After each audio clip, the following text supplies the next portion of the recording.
Selanjutnya kami akan mengajak Anda untuk mengenal istilah the new normal, normalan baru atau new normal. Sinyal kehidupan new normal ini. Tantangan new normal. Bukan pola hidup new normal. New normal.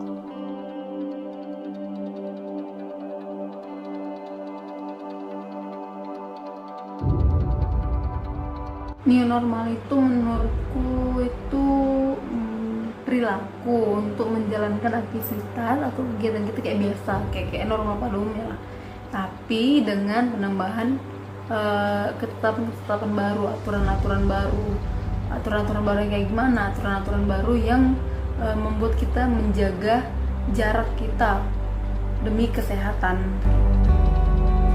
New normal berasal dari dua kata, yaitu new dan normal, yang artinya kita berada dalam fase normal namun harus beradaptasi dengan keadaan baru, di mana keadaan baru ini dalam istilah sejak munculnya COVID-19. Nah, new normal ini sendiri ditujukan untuk menstabilkan keadaan perekonomian di Indonesia.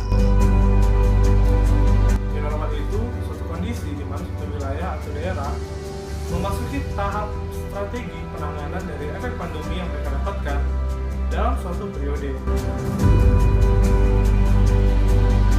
Menurut aku sih masih layak ya, karena kalau dibandingin dengan Indonesia yang kemarin karantina beberapa bulan itu kayak drop banget, apalagi untuk yang ekonominya. Kalau kita lihat kan perusahaan itu banyak yang tutup, banyak yang PHK, terus banyak yang pemotongan gaji atau penundaan pembayaran gaji. Itu dampak banget ke masyarakat sebenarnya.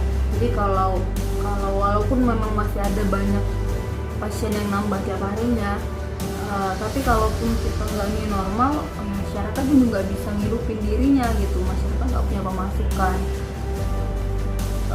Banyak enggaknya yang nambah tiap hari, ya itu tergantung kita ya. Kalau nggak mau nambah banyak, ya jangan ngeyel gitu.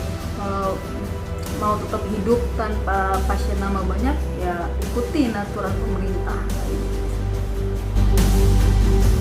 Layak atau tidak layaknya itu ditentukan oleh faktor objek pelakunya, yaitu masyarakat Indonesia, yaitu kita sendiri.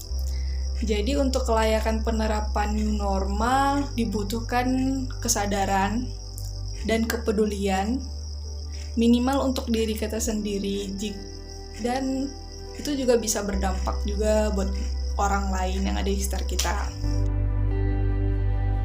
Menurutku, hal ini merupakan salah satu faktor yang perlu diperhatikan, karena tidak mungkin suatu wilayah atau daerah melakukan new normal apabila mereka belum dapat mengatasi peningkatan jumlah pasien positif.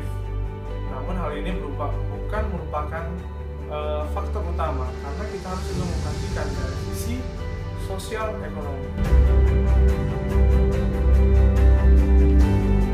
Kalau ditanya dampak positif negatif new normal tuh, kalau positifnya ya kayak perusahaan tuh jalan lagi kan.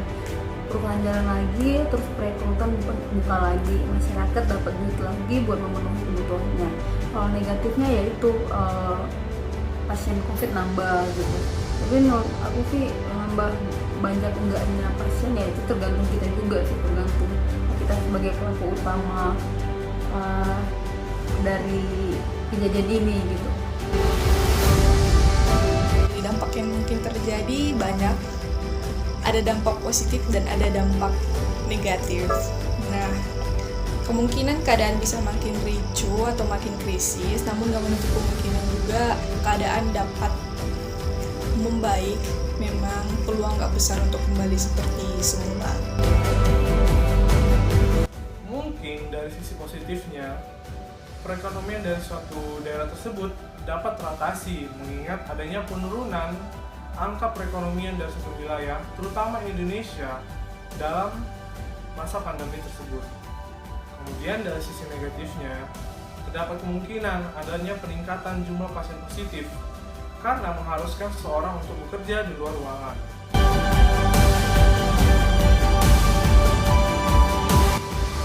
Tahu nggak sih, jadi pasti bakal ada perubahan kebijakan yang diambil pemerintah seiring berjalannya waktu. Untuk saat ini gak bisa ditentukan new normal apakah mungkin dilakukan untuk selamanya atau tidak, karena kita belum bisa melihat result atau dampak yang udah terjadi karena new normal ini gitu. Result dalam artian dampak positif atau negatifnya itu belum bisa terlihat secara jelas sejak diterapkannya new normal. Pastinya harus dilakukan, karena apabila satu negara tidak melakukan hal ini, berarti belum move on dari pandemi tersebut. Menurut aku kepentingan bersama dalam hal apa ya, dalam hal ekonomi, terus dalam hal kesehatan. Jadi ya jadi diri kita itu jangan egois gitu, jangan maunya kita gitu. Ya kan yang mau bebas, yang mau senang-senang bukan cuma 1-2 orang gitu, semua juga mau bebas. Cuma kan ada waktunya, ada saatnya gitu. Kenapa nggak tahan diri aja dulu, demi itu demi kita, bukan demi siapa-siapa, demi kita sendiri kayak gitu. Nah, yang harus diperhatikan itu belajar untuk lebih mematuhi arahan atau aturan yang telah diberikan oleh pemerintah dan tetap berusaha menjalankan aktivitas, tetap berusaha produktif meskipun kebanyakan beraktivitas di dalam rumah atau bekerja dalam rumah, tetap berusaha memanfaatkan waktu dengan sebaik mungkin. Pastinya perlu diperhatikan adalah protokol kesehatan yang telah diterapkan. Kita harus memenuhi aturan, dan pastinya dalam perbaikan ini kita harus membuat tolak ukur atau capaian dari perbaikan yang dilakukan. Jauh ini aku mendukung new normal, karena itu menurutku bukan sekedar mengembalikan sedikit kebiasaan kita, tapi mencoba membuat kita bertahan dengan apa yang ada. Jadi nggak sebatas meminta dari pemerintah, tapi kita masih bisa membiayai kebutuhan kita sendiri dari new normal ini dengan bekerja kayak gitu.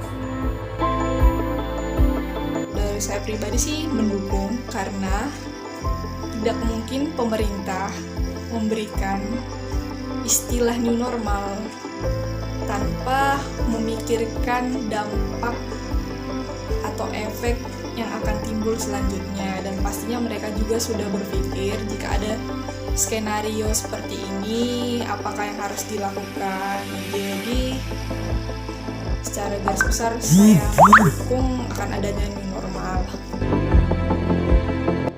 Sebagai calon fresh graduate, saya sendiri sangat mendukung hal ini, karena hal ini akan membantu saya dalam mencari pekerjaan. Karena sebelumnya di masa pandemi kan banyak tuh lowongan yang tutup karena adanya krisis ekonomi yang terjadi di sebuah perusahaan.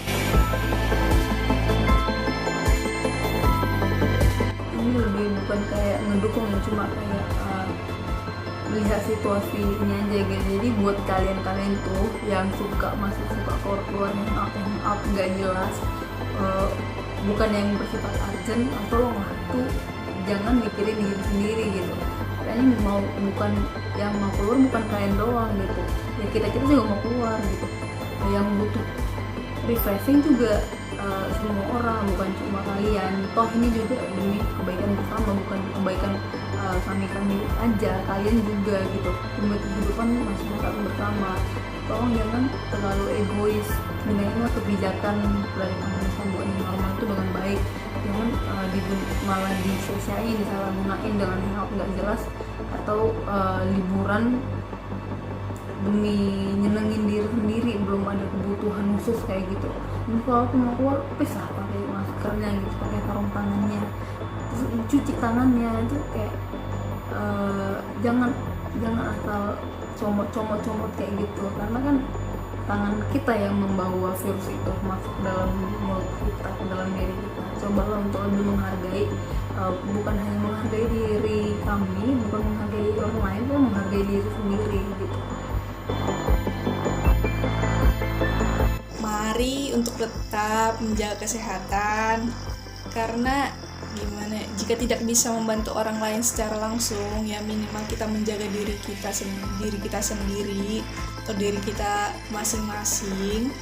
Dan yang saya tahu semenjak adanya COVID-19 banyak orang yang mengalami masa krisis.